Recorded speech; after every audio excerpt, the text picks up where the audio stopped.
खुलुमबाय बड'लेण्ड इंखं टेलिभिजन स्टुडिय'आव आं ललिता गयारी दिनै मोनाबिलिनि गाहाय रादाबफोराव दं। राजखान्थिनि खैसाराव बर' हारिनि माखासे मोनथाया गोमालांगोन बुंदों एमबाथा। बिजनियाव डाकाति सासे सुबुंनिफ्राय 1 लाख रां सिख'ना लांदों। बड'लेण्ड हेरिटेज एग्र' टुरिजमनि बेखेवनाय हाबाफारिखौ प्रमद बर'आ बेखेवबाय। गुवाहाटी नोगोरमानि माखासे जायगानि मुङा सोलाय जासिगोन। जापानिज एनकेफेलाइटिसजों जिउ गोमानाया 63सिम बांबाय। श्रीलंकायाव एमारजेन्सि हादरगिरि गटाबाया राजपाक्साया श्रीलंकानिफ्राय मालदीवआव खारखोमालांबाय। फेरगाव फिस्लाबारियाव हा खुरखानाय सोरखारनि गोहैलोआव रायजो राजाया दुखु मोननाय फोरमायदों। सालबारिनि नवीन गयारीया रायजो राजाफोरनो हेफाजाब होदों। दानिया फैदो आबुं रादाबाव।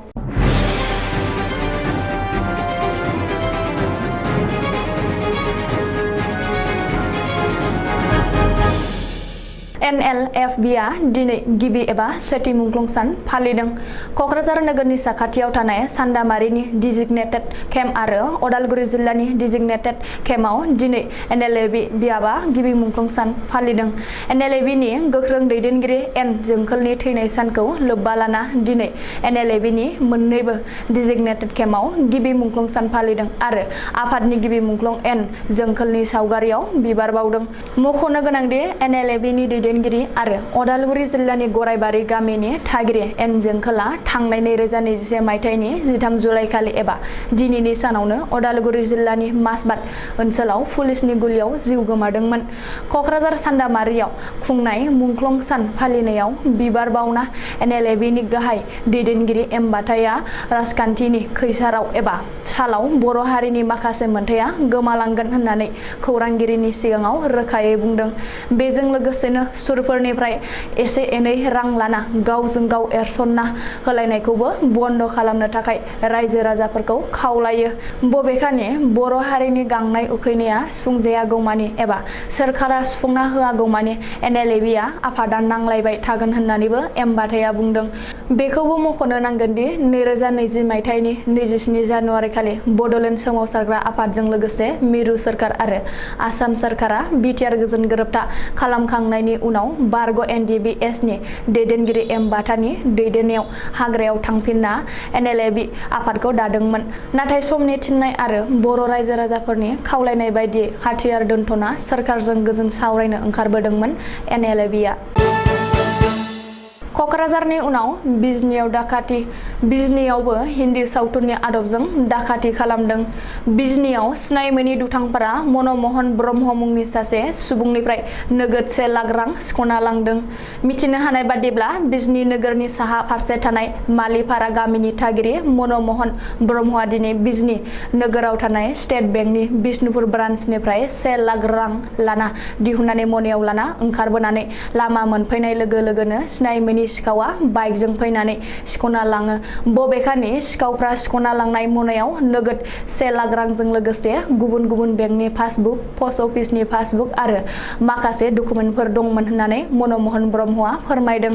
मख'नो गोनांदि बिजनि नोगोराव दिनै सानथिं बाथिं सिनायमोनि सिखावफ्रा बेंकनिफ्राय रां दिहुनना ओंखारनाय सासे सुबुंनिफ्राय नोगोद 1 लाख रां सिख'ना लाना खारनाय जाथाया बिजनि हालामाव बयखौबो गिखांहोदों आरो साननो गोनां खालामदों। बबेखानि मनमहन ब्रह्मआ बिजनि महकुमानि बेन्दोङाव थानाय 650 नं दगरपारा गुदि फरायसालिनि गाहाय फोरोंगिरि होननानै मिथिनो हादों। बड'लेण्ड हेरिटेज एग्र' टुरिजमनि बेखेवनाय हाबाफारिखौ दिनै बिटिआरनि गाहाय प्रमद बर'आ बेखेवनानै होबाय। अदालगुरि जिल्लानि 38 नं भैरबकुन्द बिटिसि बियाबनि बेन्दोङाव थानाय जरदेहायाव दिनै बिटिआरनि गाहाय प्रमद बर'आ बिटिआरनि लेङाइ गाहाय उदालगुरिनि MLA आरो 38 नं भैरबकुन्द बियाबनि MCLA गबिन्द चन्द्र बसुमतारीनि नुजाथिनायाव बड'लेण्ड हेरिटेज एग्र' टुरिजमनि बेखेवनाय हाबाफारिखौ फिथा हास'नानै बेखेवनानै होयो। बे हाबाफारियाव मावफुं सोद्रोमा फारियै राकेश ब्रह्म, कनसयाम दासजों लोगोसे इउपिपिएल आरो जथायारि दोलोनि गोबांसा दैदेनगिरि सोद्रोमाफोर आरो जायगानि सुबुंफ्रा बाहागो लायो होननानै मिथिनो हादों। मख'नो गोनांदि बड'लेण्ड हेरिटेज एग्र' टुरिजमनि जोहै बिटिआर हालामाव एग्र' टुरिजम एबा दावबायनायाव साबसिन आरो गोख्रोंसिन राहा लानो हागोनखौ मिजिं थियो होननानै प्रमद बर'आ गावनि बिबुंथियाव बुंथिदों। बबेखानि बड'लेण्ड हेरिटेज एग्र' टुरिजमनि जोहै भैरबकुन्द एबा गावनि बियाब एग्र' टुरिजम आरो फालांगियाव साबसिन जागोनखौ आसा खालामदों होननानै बिटिआरनि लेङाइ गाहाय गबिन्द चन्द्र बसुमतारिया बुंदों। उत्तर प्रदेशनि गिबि मन्त्रि योगी आदित्यनाथनि उनाव डक्टर हिमन्त बिश्व शर्माया आसामनि माखासे जायगानि मुंखौ सोलायनो सिगांदों। गिबि मन्त्रि डक्टर हिमन्त बिश्व शर्मानि बिथोन बायदियै थाबैनो सोलायजासिगोन गुवाहाटी नोगोरमानि माखासे जायगानि मुं। मोनसे मोननै नङा खेनसेनो मोन 8 जायगानि मुं सोलायगोन। मिथिनो हानाय बादिब्ला गुवाहाटी नोगोरमानि मोन 8 जायगानि मुंखौ सोलायनो थाखाय गुवाहाटी पौर निगमआ थांखि लादों। गिबि मन्त्रि डक्टर हिमन्त बिश्व शर्माया बिथोन होनायनि उनावनो गुवाहाटी पौरसभाया नोगोरमानि माखासे जायगानि मुंखौ सोलायनो थियारि जादों। गुवाहाटी नोगोरमानि सेरापाटी आरो कालापाहारनि मुंखौबो सोलायगोन। रिपर्ट बादिब्ला सेरापाटीनि गोदान मुङा आर्य नगर जागोन आरो बेबादिनो कालापाहारनि गोदान मुङा जागोन नीलाचल नगर।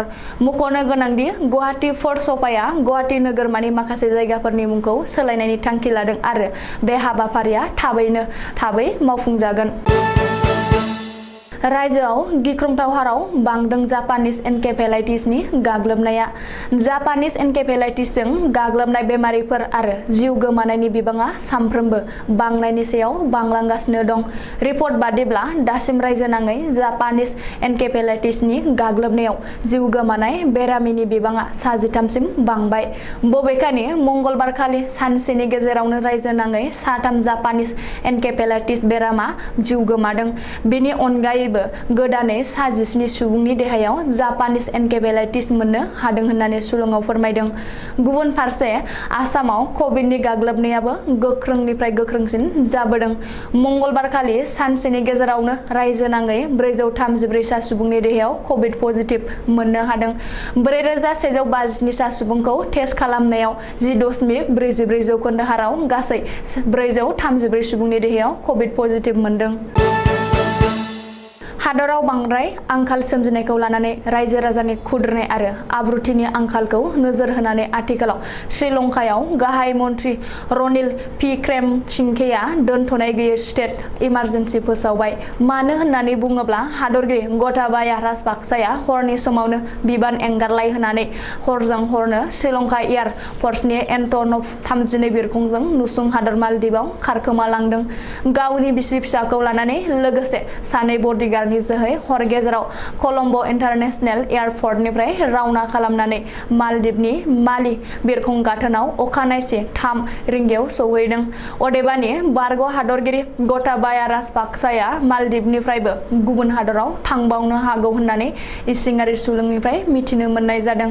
जाय समाव हादराव जेनिबो आंखाल नुजादों बे समावनो गटाबाया राजापाक्साया हादरगिरिनि मासिखौ एंगारनानै श्रीलंकानिफ्राय खारखोमालांनो गोनां जादों। ओजोंहाय हादरगिरि गटाबाया राजापाक्साया खारखोमालांनायनि उनाव गाहाय मन्त्रि रनिल विक्रमसिंघेनि मावख' आरो थाग्रा खुलियावबो बुधबारखालि खुद्रिनाय रायजो राजाया होंगो दोंगो खालामहैदों। जायनि थाखाय श्रीलंकायाव आरोबाव इमारजेन्सिया फोलावनो गोनां जादों। बेनि अनगायैबो श्रीलंकानि सोनाब ओनसोलाव कारफिउ फोसावदों पुलिस खुंथायआ। फेरगावनि फिस्लापारायाव हा खुरखानायनि गिथावना महर लादों। जेराव 60-70 बिगा माइ आबादथिलिया खुरखानायनि जाहोनाव आबादारिफ्रा गोबां खहा जानांदों। अदालगुरि जिल्लानि सिङाव थानाय 64 नं बानेरि बिटिसि बियाबनि आवथायाव थानाय फेरगाव। बे फेरगावनि फिस्लापारा गामिनि गेजेरजों बोहैलांनाय फिस्ला दैसाया गोबां समनिफ्रायनो हा खुरखाबोदों आरो बांबोबाय थादों। बिटिसि एबा आसाम सोरखारनि बिबानाव थानाय बिफाना हा खुरखानायखौ होबथानो जेबो राहा लायैनि जाहोनाव 60-70 बिगा आबाद दुब्लिया गिसिखानानै रायखसा मन'नाय बायदि दुब्लिनि हाखौ खोमालांबाय। बिनि थाखायनो राहा गोथे जाना दुखुथिया आबादारिफ्रा बिफानारिखौ खुरखानायखौ होबथानो राहा लानो खौरां बिजोंनि गेजेरजों खावलायहरदों। अदेबानि खुंथाय गोहोआव थानाय राजनैतिक दैदेनगिरिफ्रा नायहैयोल' नाथाय जेबो राहा लायाखै होननानैबो गामिनि रायजो राजाफ्रा दुखु फोरमायदों।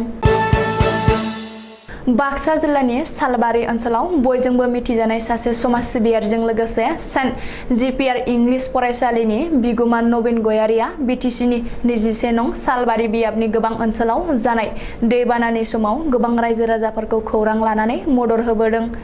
थिग बिब्दिनो दिनैबो सान्दुं थिं थिं दुंनाय गोसा समाव खामानि मावग्रा सुबुंफोरखौ खौरां लानायजों लोगोसे पातेमाबाद साहा बागाननि साहा बिलाइ खाग्रा सुबुंफोरनो गावनि आखाइजोंनो नारें लेबुनि बिदै सेबनानै लोंहोनायजों लोगोसे सिरा बायदि जामुं जाहोनानै गोजोन होदों। समाज सिबियारि नवीन गयारिया फोरमायोदि सालबारि महकुमानि गोबां ओनसोलाव माखासे रायजो राजाफोरनो गावनि रां खरसा खालामनानै मदद होबोदों आरो खायसे सुबुंफोरानो गानग्रा जि जाग्रा मुवा बेसाद बायदि रानबोदों। लोगोसे हाजासिम सम सम बेबादिनो रायजो राजाफोरखौ मदद होलांबाय थागोन होननानै फोरमायो। दिनै मोनाबिलिनि रादाबा एसेनोसै। गोजोन्थों।